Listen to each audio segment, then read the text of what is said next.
आपल्या सर्वांना माहिती आहे की इकडच्या रस्त्याची परिस्थिती होती तेव्हा आपल्या सर्वांसाठी धावून ताई आली होती.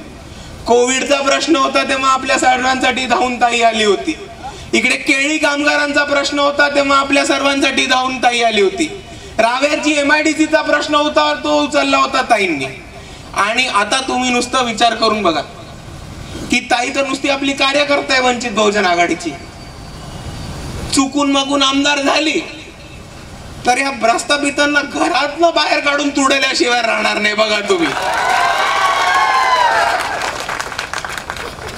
आणि आपल्या सर्वांना एक जबाबदारी आहे. आपल्या सर्वांना इतिहास घडवण्याची जबाबदारी. हे बघा इकडे जितके पण पुरोगामी म्हणणारी लोक येतात ते नुसतं म्हणतात शाहू फुले आंबेडकरांचा महाराष्ट्र. आज आपल्याला इतिहास घडवायचा. आज रावेरच्या प्रत्येक मतदाराला माझी ही कळकळीची विनंती आहे की आपल्याला इतिहास घडवायची संधी आहे. या महाराष्ट्रातच नाही तर या अख्ख्या भारतामध्ये असा कुठेही मतदारसंघ नाहीये विधानसभाचा किंवा असं कोणताही आमदार किंवा विधायक नाहीयेत ज्या तृतीय संपत्ती केलंय आणि त्या आमदार झाल्या झाल्या हे महामंडळ उभं राहणार. रावेरची जी बंद MIDC पडली आहे ती MIDC सुरुवात करून केळी उद्योजकाचे धंदे तिकडनं चालू करून रावेर मतदारसंघातल्या युवकांसाठी 1 लाख पेक्षा जास्त रोजगार निर्माण करणार आहे ह्याची गॅरंटी आम्ही तुम्हाला देतोय. इकडच्या तरुणांसाठी रोजगार उपलब्ध करून देणं, शिक्षणाची स्थिती बरी करून देणं, इकडच्या महानगरपालिकेच्या नगरपालिकेच्या जिल्हा परिषदेच्या पंचायत समितीच्या शाळा सुधार करून देणं, आरोग्य केंद्र गावागावात चालू करून देणं आणि त्याच्याहून महत्वाचं इकडच्या प्रत्येक वंचिताला न्याय, हक्क आणि अधिकार मिळवून द्यायचं काम शमीबाताई पाटील करणार. आणि म्हणून जाता जाता मी आपल्या सर्वांना एवढीच एक विनंती करतो की रावेर मध्ये इतिहास घडवायची संधी आपल्या सर्वांच्या हातात आहे. हातात पण नाहीये, एका बोटावरती आहे. एका बोटावरती आहे. आपल्याला 20 तारखेला उठून जेव्हा आपण पोलिंग बूथ मध्ये जाऊ तेव्हा आपल्या सर्वांना माहिती आहे कुठलं बटन दाबायचं. कुठलं 8 नंबर. आणि आपली निशाणी काय,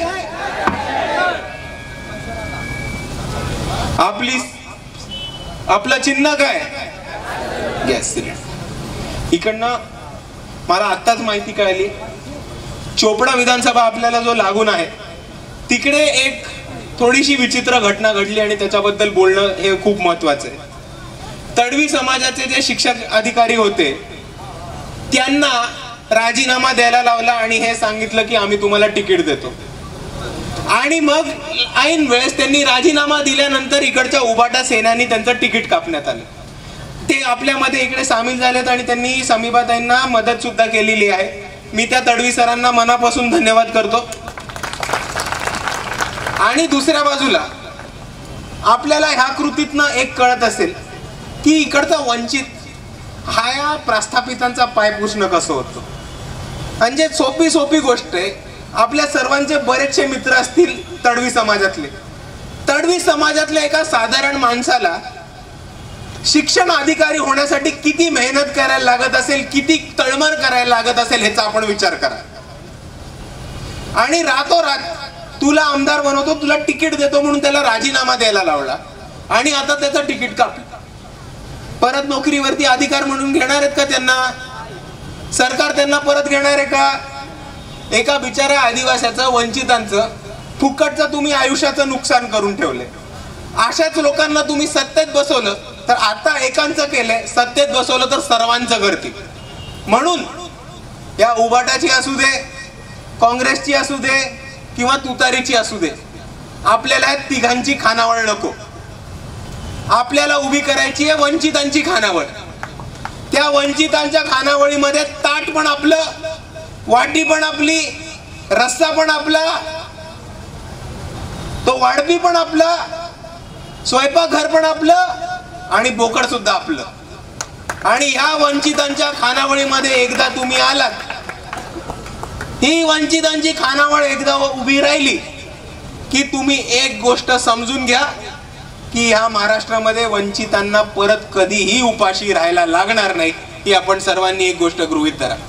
आणि परत जाता जाता मी आपल्या सर्वांना एवढीच विनंती करतो की 8 नंबरचं बटन आहे आपलं. किती? 8. दुसऱ्या बाजूला निशाणी काय? निशाणी काय? उमेदवार कोण? उमेदवार कोण? अरे आवाज नाही येते. उमेदवार माहित नाही का आपल्याला? आपला उमेदवार कोण आहे? आपला उमेदवार कोण है? यस, शमीबा ताई तुम आगे बढ़ो, अभी हम सब आपके साथ हैं.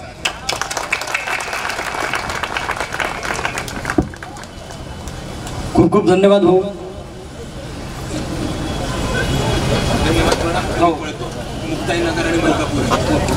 भाऊंना मलकापूर आणि मुक्ताईनगरची सभा असल्या कारणाने ते त्या ठिकाणी रवाना होत आहे. वंचित बहुजन आघाडीचा, वंचित बहुजन आघाडीचा.